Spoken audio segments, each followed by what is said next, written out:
tema da minha mensagem hoje é o novo céu e a nova terra. Acompanhe comigo, Apocalipse capítulo 21, verso 1 até o 8º. Diz assim: Então vi um novo céu e uma nova terra, pois o primeiro céu e a primeira terra já se foram, e o mar já não existe. Vi a cidade santa, a nova Jerusalém, que descia do céu da parte de Deus, enfeitada como uma noiva preparada para o seu noivo. E ouvi uma forte voz que vinha do trono e dizia: O tabernáculo de Deus está entre os homens, pois habitará com eles. Eles serão o seu povo, e Deus mesmo estará com eles. Verso 4. Ele lhes enxugará dos olhos toda lágrima, e não haverá mais morte, nem pranto, nem lamento, nem dor, porque as primeiras coisas já passaram. O que estava sentado sobre o trono disse: Eu faço nova todas as coisas, e acrescentou: Escreve, pois, essas palavras, são fiéis e verdadeiras. Disse-me ainda: Está cumprido. Eu sou o alfa e o ômega, o princípio e o fim. A quem tiver sede, darei de beber da água, darei de beber de graça da fonte da água da vida. Aquele que vencer, verso 7, aquele que vencer herdará as suas coisas. Volta aí, verso 7, 4 caminhão, por favor. Aquele que vencer herdará essas coisas, e eu serei o seu Deus, e ele será o meu filho. Mas, quanto aos covardes, incrédulos, abomináveis, homicidas, adúlteros, feiticeiros, idólatras e todos os mentirosos, a sua parte será no lago ardente de fogo e de enxofre, que é a segunda morte. Até aí, olha para cá, por favor, meus irmãos. Lembra na última quarta-feira, eu falei a respeito do juízo final, que é como termina Apocalipse capítulo 20. E então aqui no capítulo 21, João ele tem uma visão do novo céu e da nova terra. João ele vai exibir a mim e a você que aquilo que Deus tem preparado para nós é infinitamente melhor do que tudo aquilo que nós temos pensado, achado ou entendido. Ele vai dizer que as melhores coisas deste mundo ao qual nós vivemos não se comparam com aquilo que Deus tem preparado para nós. O novo céu e a nova terra é muito, mas muito diferente do que nós estamos habituados a viver aqui. A velha ordem já passou e diz a Escritura que novas coisas são feitas. E é interessante observar que aqui, de fato, ao fim do tempo cronológico, aquele tempo que se conta, anos, séculos, a partir de aqui já não há mais tempo cronológico, ou tempo cósmico, como alguns gostam de dizer, mas apenas a eternidade com o Senhor. A morte vai pertencer ao passado. Por quê? Porque aqueles que são de Deus bebem da fonte da água da vida, e o importante é que aquela comunhão que foi desfeita lá atrás por conta do pecado de Adão em Gênesis, que o pecado veio e fez a separação entre nós e Deus, aqui em Apocalipse capítulo 21 vai dizer que de fato ela é toda restaurada. E com base nisso eu quero passar alguns princípios aqui. Põe o primeiro ali, Miguel, por favor.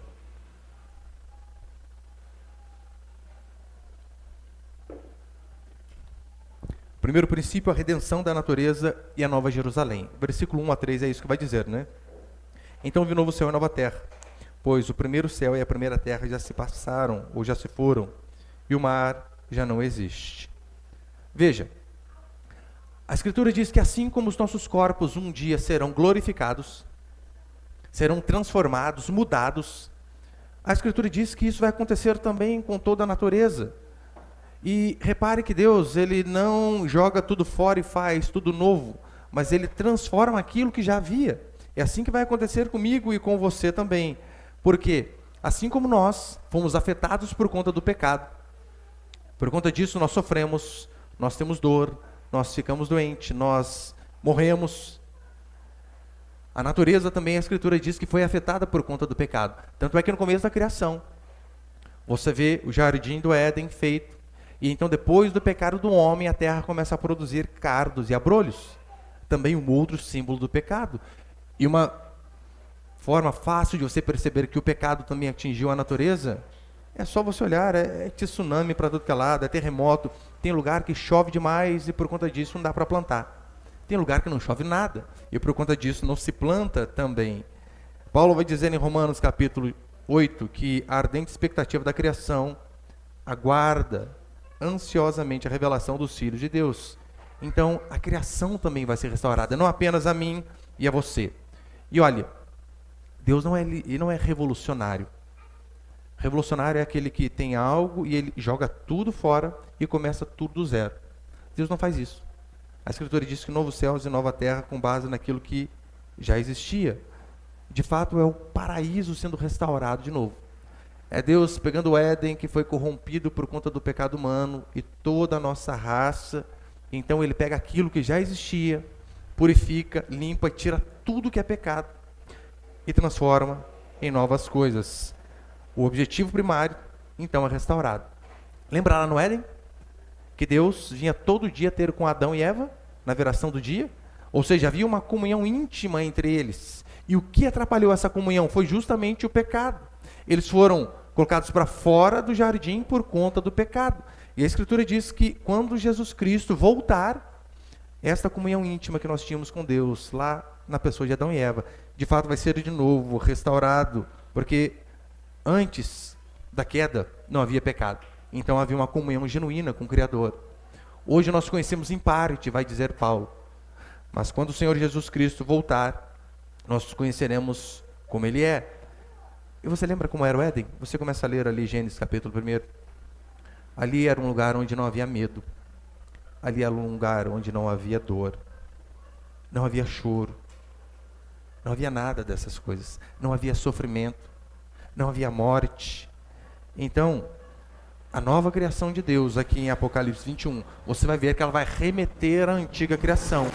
Deus vai pegar aquela antiga criação, purificar de tudo aquilo que é pecaminoso e transformar em novo.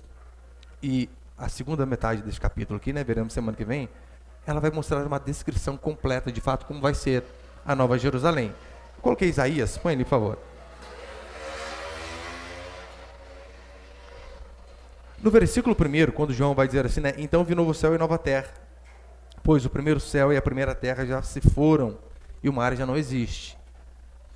Ele cita algo bem parecido com Isaías, ou de fato cita Isaías, capítulo 65, verso 17, é o penúltimo capítulo de Isaías, que diz assim, pois crio novos céus e nova terra, e as coisas passadas não serão lembradas, nem serão recordadas. Tem uma diferencinha ali, mas eu e você podemos pensar da seguinte maneira, por que a Escritura diz que no novo céu e na nova terra nós não recordaremos das coisas que tivemos aqui? Ora, uma explicação lógica é a seguinte. Imagine que você tenha um parente que morreu sem crer no Senhor. E então você está na eternidade, você olha para o lado, não vê aquela pessoa. Você sabe, se ela não está ali, ela está em outro lugar. Como já descrevi no juízo final. Como nós conseguiríamos ter uma eternidade de paz e harmonia com Deus, sabendo que aquelas pessoas, as quais eram importantes para nós, que amávamos, conhecidos, amigos, parentes, não estão no mesmo lugar? O céu não ia ser céu, se as coisas acontecem assim. Todavia, por isso, é bem provável que Isaías diz, as coisas passadas não serão lembradas, nem serão mais recordadas. No versículo 2, ele vai dizer sobre a cidade santa, e no Antigo Testamento você vê Daniel falando sobre isso, Neemias dizendo sobre isso, Isaías falando sobre isso, mas aqui no Novo Testamento, apenas o Evangelho de Mateus, e apenas o livro de Apocalipse, vai falar a respeito da Nova Jerusalém, e ali não se refere a um lugar físico, porque antigamente sim, Deus ele se manifestava ao seu povo, ao povo que ele escolheu, havia um lugar onde ele tinha que ser adorado, mas lembre-se que depois que Jesus Cristo vem, morre a nossa morte, paga o preço dos nossos pecados, a Escritura diz que aquele véu que havia, que separava o lugar santo e o santo dos santos, ele se rasga, e se rasga do alto a baixo, justamente para que todos agora pudessem ter comunhão com o Senhor. Então é por esse motivo que hoje não há um lugar específico onde Deus se manifesta. Mas Deus se manifesta quando o seu povo busca Ele, se reúne, seja numa casa, seja num salão como este ao qual nós estamos, ou seja em qualquer lugar. A igreja primitiva, por conta de perseguição, se reunia em cemitérios, em covas. Mas aonde estiver 2 ou 3 clamando pelo Senhor, o Senhor vai se manifestar. E é tão certo que Deus hoje em dia, Ele não está preocupado tanto em se manifestar em alguns lugares, porque repare que algumas pessoas acham que alguns lugares têm mais a presença de Deus do que outros. Eu estive há um tempo atrás aqui na capital, em São Paulo, e eu fiz questão de ir ao Templo de Salomão, não porque é algo poderoso lá, de jeito nenhum. Eu só fui ver a questão da arquitetura. O negócio é demais. Pastor confessando, foi a Universal aqui, hein? Aleluia. Misericórdia. Só por conta da arquitetura. Fantástico. Isso significa que Deus se manifesta mais lá por conta do tamanho? Obviamente não. Significa que Deus só vai ouvir a sua oração o dia que você subir a um monte de madrugada? Ou orar 3 horas da madruga? Não. Deus se manifesta em todo lugar. Em Atos 2, no Pentecostes, quando o Espírito Santo desce sobre o povo, ele não enche o templo. Ele não enche um lugar específico, mas ele enche as pessoas, os apóstolos e todos aqueles que se arrependeram de seus pecados. Tanto é que a Escritura vai dizer que nós somos... A metáfora que a Escritura usa aqui é que a comunhão que nós teremos com Deus é como se fosse o noivo juntamente com a noiva. Para mostrar que quando o homem e a mulher se unem, eles se tornam uma só carne, assim será também na volta de Jesus Cristo a nossa comunhão com Deus. Algo inseparável. Porque hoje, ainda que o marido e uma esposa fiquem juntos uma vida toda, a morte os separe. É por isso que nos casamentos dizemos, né? Até que a morte os separe. Mas esse dia que nem a morte vai separar. Nem a morte vai separar a mim e a você do Senhor. Segundo, põe, por favor. O interessante é que mostra, né? Deus habitando conosco o tempo todo. Segundo princípio, a visão do céu nos faz suportar as dores da terra. Olha o verso 4. E ele lhes enxugará dos olhos toda lágrima, e não haverá mais morte, nem pranto, nem lamento, nem dor, porque as primeiras coisas já passaram. Ele enxugará dos nossos olhos toda lágrima. Qual é o resumo da nossa vida terrena aqui? Somos felizes, temos momentos de alegria? Óbvio que sim. Mas a vida do ser humano é uma vida de sofrimento. A vida do ser humano é uma vida de angústia. No Salmo 34 vai dizer: muitas são as aflições do justo. Não são algumas aflições. Muitas. Para deixar eu e você já cascudos, preparados de que neste mundo teremos aflições, passaremos por momentos ruins, dificuldades, morte, enfermidade, por aí vai, o sofrimento, a dor. É o resumo da vida do ser humano. É isso que nós vemos os salmistas dizendo constantemente. Paulo vai dizer, olha, eu tenho passado tristeza sobre tristeza. A diferença é que essa tristeza que nós temos é apenas momentânea. Mas ainda assim, com Deus, mesmo em um mundo sofrido ao qual nós vivemos, é possível se viver. Porque aqueles que não creem em Jesus Cristo, a vida deles neste mundo de dor é insuportável. É por isso que você vê muitos suicídios. Porque a vida sem Deus é uma vida sem propósito. E diante de angústias, diante de aflições, não nos resta mais nada para acabar com a nossa dor do que acabar com a nossa vida. Hoje é aniversário da minha mãe. Os irmãos sabem, eu perdi minha mãe recentemente, na pandemia. E coube ao destino, mais uma vez, fazer com que eu estivesse pregando justamente nesse dia. Minha mãe faleceu numa quarta-feira, dia de culto. Eu a enterrei na terça, né? Enterrou na quarta. Eu a enterrei na quarta, 5 horas da tarde, 7h30 da noite, eu estava aqui, pregando para os irmãos. Uma vida sem Deus, esse tipo de dor, o ser humano, na maioria das vezes, não aguenta. Angústias. Olha como que é a nossa vida. Às vezes é um filho que a gente faz tudo do bom e do melhor, mas de repente adoece. Como meu primeiro líder de pequeno grupo perdeu o seu filho mais velho. O que consola uma pessoa diante de um sofrimento desse? Você pode dizer o que for. Palavras não serão suficientes, a não ser que sejam palavras que vieram do próprio Deus. De saber que esse versículo 4 um dia vai se cumprir. Que um dia o Senhor virá e de fato vai enxugar do meu e do seu olho toda lágrima. Assim como uma mãe, quando o filho machuca, chora, ela vai ali e cuida do seu ferimento, enxuga a lágrima do seu olho. A Escritura diz que assim também o Senhor fará comigo, com você.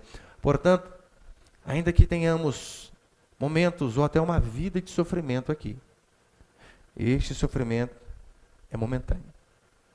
Ele pode durar, às vezes, até 70, 80 anos, uma vida toda, mas ele vai passar, é o que diz a palavra do Senhor. Por quê? Porque neste dia aqui, a morte não vai nos alcançar mais. Aquilo que nos afasta de pessoas que nós amamos não vai nos alcançar mais. Por quê? Porque o Senhor vai renovar todas as coisas. E a Escritura é clara e enfática em dizer que apenas o Senhor tem esse poder. Ele apenas pode renovar todas as coisas, Ele apenas pode nos dar o ânimo que nós precisamos, Ele apenas pode nos fortalecer quando nós estamos fracos. Porque olha para a humanidade, eu sei que ao longo dos anos e historicamente nós vemos o ser humano tentando fazer coisas que trazem paz para o homem. E às vezes eles conseguem, eles trazem uma paz, mas é uma paz momentânea. Aqui quando Apocalipse diz que a Nova Jerusalém, ali se referindo a uma cidade, é claro, de uma forma metafórica, o que dá a entender ali é como se fosse uma civilização mesmo, e você percebeu como que o ser humano, como que o homem sem Deus, ele tenta o tempo todo trazer paz para a civilização enquanto ele vive, ele faz de tudo. O comunismo tentou fazer isso. Eles diziam que o dia em que nós implantarmos este meio político da forma correta, o céu vai baixar na terra, porque não haverá desigualdades, não haverá o que ganha mais e o que ganha menos, todos ganharemos iguais, teremos as mesmas coisas. Eles conseguiram trazer paz? Não, muito pelo contrário. O comunismo conseguiu matar mais do que as duas grandes guerras juntas. Mais de 100 milhões de pessoas foram mortas por essa ideologia. Eu sei que existem métodos de se governar que são muito melhor do que esse. O capitalismo eu acho algo fabuloso, fantástico. É o que eu mais vejo que se aproxima do modelo bíblico. Só que nem o próprio capitalismo é capaz de tirar a frustração e a angústia do ser humano. Não traz, ainda que sejamos uma sociedade próspera, com países de primeiro mundo. Os liberais capitalistas acham que a partir do momento que eles implantarem a sua política e todos prosperarem, não haverá mais frustração. Ora, se isso de fato fosse verdade, você não via os japoneses prósperos se suicidando constantemente. Você não via americanos se suicidando. Pessoas de classe alta se matando o tempo todo. Nem estes sistemas políticos podem renovar uma sociedade, podem trazer o ânimo, a força que o ser humano precisa, a não ser que ele tenha o Senhor. Apenas Ele. E terceiro, e último para encerrar, põe ele, por favor, Miguel. Terceiro e último princípio, quem serão os herdeiros do reino? Acompanhe comigo o versículo 6, por favor. Disse-me ainda, está cumprido, eu sou o alfa e o ômega, né, a primeira e a última letra do alfabeto grego. Está cumprido, eu sou o alfa e o ômega, o princípio e o fim. A quem tiver sede, darei de beber de graça da fonte da água da vida. Aquele que vencer, olhe bem, aquele que vencer herdará essas coisas, e eu serei seu Deus, e ele será o meu filho. Mas quanto aos covardes, incrédulos, depois eu leio isso aqui. Aqueles que vencerem. Pastor, como assim? Cristo não já venceu de uma vez por todas as nossas batalhas? Óbvio que sim. Quando ele disse na cruz do Calvário, Tetelestai, está consumado, ali aconteceu a nossa vitória. Ninguém mais pode nos roubar essa dádiva a qual o Senhor nos deu. Mas ainda que o Senhor Jesus Cristo nos deu a vitória e vida eterna através do seu sofrimento, a luta neste mundo continua. A salvação está garantida, mas a luta neste mundo continua e continua de forma árdua. Todos nós que somos cristãos temos que lutar constantemente contra os nossos desejos malignos, contra o pecado, contra a preguiça. Fala se não é do demônio, o celular desperta de manhã, você já deixa no modo soneca, né? 10 minutos, 10 minutos, 10 minutos. E sai apavorado. Preguiça.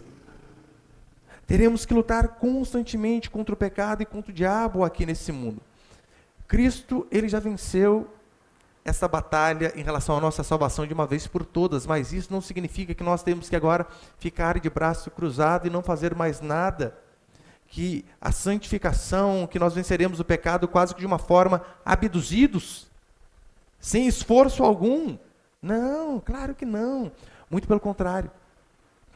A vitória que Deus nos deu na cruz do Calvário é o que nos capacita a vencer os pecados deste mundo.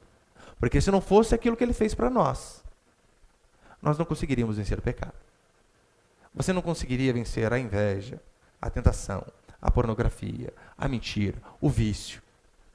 Mas porque o Senhor venceu, e o Espírito Santo dele é sobre nós, nós também podemos vencer essas dificuldades de hoje. Como eu disse, não é a vitória de alcançar a salvação, porque ela já foi alcançada, mas a vitória de permanecer fiel, mesmo em um mundo podre como o qual nós vivemos. Através da morte de Cristo, Ele nos deu toda a capacidade para que nós pudéssemos viver nesse mundo, de forma santa, de forma obediente àquilo que Ele ordenou a mim e a você. E o mandamento dele para mim, para você e para todos nós é: sede santo como eu sou santo. Pastor, isso é impossível. Impossível na nossa própria força, mas como o Senhor nos capacitou, através do Espírito Santo nós podemos sim. E a Escritura diz que é justamente desses que se santificam, desses que se esforçam, desses que dizem não para o pecado, que é o reino. Por quê? Porque o Senhor capacitou a mim e a você. E olha que interessante, sério e duro de ouvir. No versículo 8, para encerrar, ele vai dizer assim, né? Mas, quanto aos covardes, incrédulos, abomináveis, homicidas, adúlteros, feiticeiros, idólatras e todos os mentirosos, a sua parte será no lago ardente de fogo e enxofre, que é a segunda morte. Ele começa a dizer aqueles que não herdarão com Cristo. E então ele começa uma lista. E como ele começa essa lista? Os traficantes, os homicidas, não. Os genocidas, não. Olha o primeiro da lista. Fora ficam os covardes. Covardes. Começa por covarde. O que seria o covarde? Aqueles que, em vez de viverem uma vida dedicada ao Senhor, mesmo em um mundo corrompido como esse, eles temem e fogem das consequências de se ser fiel a Deus. Porque se eu e você formos fiéis a Deus, por vezes seremos colocados contra a parede. Por vezes teremos que escolher entre uma promoção no trabalho ou a nossa fidelidade ao Senhor. Constantemente, e aí muitos sucumbem por covardia, não mantêm firme a sua fé. Antes, na época dos apóstolos, dos primeiros mártires, era mais fácil você ver quem era covarde e quem não era. Era uma espada ali no seu pescoço dizendo: nega Jesus ou morre. Ali você separava os homens dos meninos. Tem um livro fabuloso de John Foxe chamado O Livro dos Mártires. Ele conta depois de Estevão, que foi o primeiro mártir, a história de tantos homens e mulheres de Deus que morreram da pior forma possível. Simplesmente porque criam Jesus Cristo. Simplesmente porque professavam a fé que hoje nós professamos. Hoje não há problema você passear com a Bíblia debaixo do braço, não há. Queria ver você fazer isso antes. Alguns relatos, John Foxe vai contar isso, de mulheres grávidas cerradas ao meio. Homens que eram torturados. Dá um Google na hora que você chegar na sua casa. Métodos de tortura da época da Inquisição e dos primeiros séculos. As coisas mais absurdas. Com mulher, mais terrível ainda, né? Eu esqueci o nome da garra que eles tinham lá. se a mulher não desistisse de confessar a Jesus Cristo, eles colocavam aquela garra no seio da mulher. Apertava, quem já fez angiomografia sabe como é dolorido. E puxava lentamente até descolar a primeira mama. Depois dizia, nega Jesus Cristo. Não. Na segunda. Terrível. Ali se separava. As garotas das mulheres. Hoje em dia não sofremos esse tipo de perseguição, graças ao Senhor. Mas somos tentados constantemente em relação à covardia. Olha um exemplo contemporâneo. Eu vi isto ontem. Pernambuco, Nordeste. Igrejas, devido a um decreto do governador, igrejas com mais de 300 pessoas, terão que obrigatoriamente, os membros, apresentar o passaporte sanitário ou algum exame que testou negativo para o Covid. Totalmente inconstitucional uma demanda dessa daí. No Canadá, o pastor Arthur Pawlowski, ele chegou de avião em seu país, desembarcou com a polícia na escada e já foi direto para a cadeia algemado. Qual crime ele cometeu? Abriu a igreja na pandemia. Disse, não vou deixar a igreja fechada, abriremos. Sabe quanto tempo de prisão? 6 anos. Quantos diante disso não se acovardam? Quantos diante, às vezes, de decretos que ferem primeiro a nossa lei, mas também que ferem principalmente a lei do Senhor, encabeçam essa lista de covarde? Olha, eu já pedi perdão várias vezes que lá em 2020, logo no comecinho da pandemia, eu fui covarde e fechamos a igreja por 2 semanas. Bem no começo da pandemia. Não devia ter feito isso. Fiz. Me arrependi, conversamos com alguns irmãos e tão logo começamos os cultos nas casas. Este ano, tivemos um decreto do governador aqui em nossa cidade, em nosso estado, de que as igrejas deveriam permanecer fechadas de novo por 2 semanas. E eu falei para os irmãos, não seria covarde novamente. Aqui ficará aberto. Eu lembro que quando o governador publicou esse decreto, sentei com a minha família, com a minha esposa, com meus filhos e disse a eles, vocês não precisam me seguir. Vou deixar vocês serem livres para escolher. Se vocês não forem ao culto hoje, eu arrumo a igreja sozinho. Eu varro, eu passo pano, eu toco violão, eu canto e eu prego. Eu vou. Mas se vocês quiserem ir, tem vaga no carro. Graças ao Senhor todos foram, não titubearam. E nesse período do decreto, os irmãos que vieram aos cultos sabem como que foi difícil para nós. Vocês estão aqui de frente para mim. Eu vejo a rua daqui. Inúmeras vezes, carros passaram devagarzinho ali, pararam, pegaram o celular e tiraram foto de nós. Várias vezes. Várias vezes passaram nos xingando de vagabundo para cima. O vereador foi na minha casa dizer, pastor, fecha a igreja. O vereador veio aqui outro, depois do culto, dizendo, pastor, 2 semanas só, fecha. Sabe o que eu disse a todos eles? Não fecharemos. Não entrarei para o hall de covardes.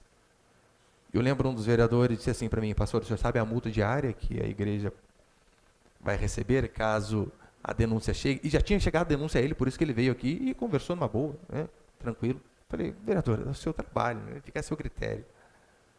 Ele falou, olha, a multa diária é de 15 mil reais. Eu disse a ele, olha, a nossa igreja nunca teve 15 mil reais. Em todos esses anos, nunca conseguimos juntar 15 mil. Manteremos aberto. Colhei a Constituição, os documentos, as leis ali, e tremendo na base, vim para o culto. Você ter coragem não quer dizer que por dentro, às vezes, você não tem aquele gelo, aquele medo. Temos. Demais. Quantas vezes eu tocando violão aqui, parecia uma pessoa devagarzinho aí nessa calçada de fora. Pegava o celular, começava a ligar, eu quase derretia. Ai, já era. Medo sim. ser covarde, não. Eu e você fomos chamados para sermos corajosos. Sabe o que me fez manter essa posição? Primeiro, a Escritura. Segundo, eu fui ver como aconteceu na Idade Média, lá na época de Lutero. Peste negra dizimou 1/3 da população da Europa. A taxa de mortalidade do Covid é bem pequena, bem pequena. A peste negra, 1/3, ou seja, de cada 3 pessoas, uma morria. Uma morria. Então, Lutero, diante desta praga, os homens de Deus, diante de uma peste muito pior do que essa a qual nós estamos vivendo, sabe o que eles fizeram? Mantiveram as igrejas abertas. Agora que o povo precisa do Senhor, agora nós vamos nos acovardar. Quantas pessoas não ligaram para mim na época da quarentena, e angustiadas, e tristes, e depressivas, pensando em se matar. E é justamente nessa hora que a igreja tinha que estar aberta para orar, para aconselhar, para estar junto com essas pessoas. Olha o que Lutero disse, põe ali, por favor. A respeito daqueles que são ministros, numa peste muito pior que essa que nós vivemos. Ele disse assim: estes devem permanecer firmes diante do perigo da morte. Os doentes, moribundos, precisam de um bom pastor que os fortaleça e conforte. Devem permanecer firmes em perigo da morte. Meu irmão, eu já orei para tanta pessoa com Covid. Fui. Ah, Deus, o cara está angustiado, eu vou. Me chamaram já para orar para pessoas no hospital com tuberculose, altamente contagioso. Tomei todas as precauções necessárias, né? Mas eu não deixarei um irmão desesperado num hospital, isolado, angustiado, sabendo que eu poderia ter ido lá, consolar e orar por ele, e não fui por medo. Eu posso ser acusado de várias outras coisas, mas que Deus me dê a graça de covarde, não. E assim que eu e você fomos chamados para ser. Depois ele diz, né, para encerrar, os incrédulos, ou seja, aqueles que não creem no Senhor, os abomináveis. O termo grego aqui para abominável aponta para aqueles que se deixam poluir pelo mundo. Aqueles que eles estão às vezes na igreja, mas o seu comportamento, a sua fala, a sua vestimenta, o seu pensamento é sempre mundano. Estes serão separados também. Aqueles que vivem de uma maneira, né, oposta ao ensino bíblico. Os homicidas e adúlteros. Olha, ele coloca o homicida do lado do adúltero, para mostrar que o adultério, a fornicação, o pecado sexual, só tem um caminho. E o caminho, a Escritura diz que é de morte. Depois ele diz, né, os idólatras, os feiticeiros, eles colocam no mesmo lugar, junto com o homicida. Idólatra, feiticeiro, imoral. E termina dizendo, os mentirosos. Mentirosos. E repare, aqui João ele não especifica mentirinha ou mentirona. Porque até na nossa própria lei, é claro, né? Você é julgado de acordo com o crime que você cometeu. Uma coisa é você roubar R$20, outra coisa é você roubar um banco. A punição é diferente. Só que é crime do mesmo jeito. Em relação à mentira também é a mesma coisa. A mesma coisa. Por isso que eu e você devemos exercitar nem aquelas benditas mentirinhas por bem. Ah, fala que eu não estou aqui. Fala que eu estou com problema. Porque essas mentirinhas, elas acabam virando hábito. E depois, quando vamos ver, nós mentimos quase que por esporte. Mentimos por hábito. Todas as pessoas que trocam a verdade pela mentira, a Escritura diz que esses serão despachados com os outros pecadores, imorais, assassinos, covardes, idólatras. Então é algo sério. Assim será o juízo de Deus sobre a humanidade. Nós, ainda que tenhamos que nos abster de prazer momentâneo, devemos fazer. O ímpio não. O ímpio tem que aproveitar o máximo possível o que a carne, o que o mundo oferece para ele, porque a vida dele é só essa. Essa é a vida boa dele. Depois vai ser muito pior. Agora, eu e você devemos lembrar que em oposição ao sofrimento, em oposição ao lago de fogo e de enxofre, em oposição à eternidade longe de Deus, está a comunhão restaurada com o Senhor. O dia em que nós teremos este encontro com Ele, em que Ele virá e enxugará dos nossos olhos toda lágrima, aqueles que abrem mão de um prazer momentâneo aqui, como é o nosso caso, seremos recompensados, pode ter certeza. Ainda que a recompensa não venha aqui neste mundo, eu creio que Deus também pode recompensar aqui, claro que creio e oro por isso. Mas se a nossa recompensa não vier aqui, qual o problema? Lá é certeza. Eu olho para o exemplo de Moisés. A Escritura diz que Moisés era filho da filha de Faraó, mas ele preferiu sofrer com o povo de Deus a usufruir dos prazeres transitórios do pecado. E Hebreus diz este termo, prazer transitório, porque o pecado ele só dá um prazer momentâneo. Paz. É igual o baseado, o cara fuma, mas ele fica louco, é só na hora. O cara bebe, ele fica doido, mas no outro dia acorda que é um rebento só. Agora nós que nos preocupamos mais com a fidelidade a Deus do que com aquilo que as pessoas pensam de nós.